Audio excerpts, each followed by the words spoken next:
Good evening, Superintendent Meyer, members of the board, all others in attendance. My name is Zach Pattison. I'm here to speak with you this evening about the necessity of reinstating instrumental music for 4th and 5th grade students. I was one of these lovely people 7 years ago. I grew up in this district and began playing the trombone in the 4th grade.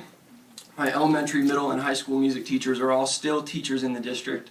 They, along with their peers, represent the most dedicated and passionate educators you'll find anywhere. Exactly the kind of educators every district should want more of and every student deserves.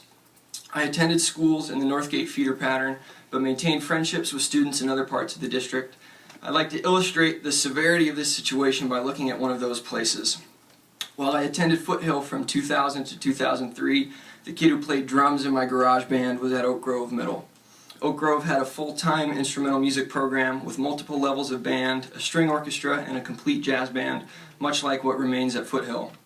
Carl Kaiser's students consistently scored very well at CMEA festivals, and when they finished 3 years with him, they went on to the full-time program at Ignacio Valley High School, where there was a freshman band, an intermediate band, and an advanced band, as well as an orchestra, a jazz band, and a marching band. Since the district did away with 4th and 5th grade music, the program at Oak Grove has all but disappeared, and there haven't been any CMEA awards added to the walls.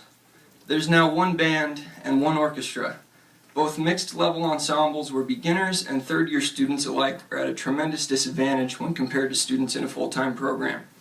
Ignacio Valley's program is clinging to life with insufficient instrumentation in each of its 3 remaining performance ensembles, and Oak Grove students who continue on there are literally years behind the students who come from Sequoia and Pleasant Hill Middle, not to mention the older students who started their instruments in 4th or 5th grade. I know this and I've seen it firsthand, and I'm pretty emotional about it because these are my students. I teach at Oak Grove, where the gifted kids who ought to be learning how to improvise in front of a jazz band are just learning how to read the notes, and some of them sitting through beginning band for the 3rd time. I also teach at YV, where there is one saxophone player in the one remaining concert band. For the life of me, I never thought I would complain about not enough saxophone players.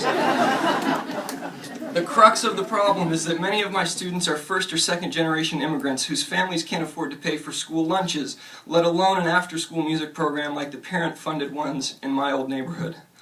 There's an ongoing conversation in our district this year about issues of equity. Plain and simple, this is one such issue, and it bears serious discussion.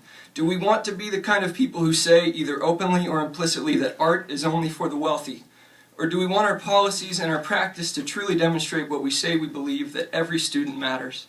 Members of the board, just this evening, you declared March to be Arts Education Month. Please affirm that declaration with real action in support of arts education by bringing back 4th and 5th grade music. Yeah. Thank you for your time.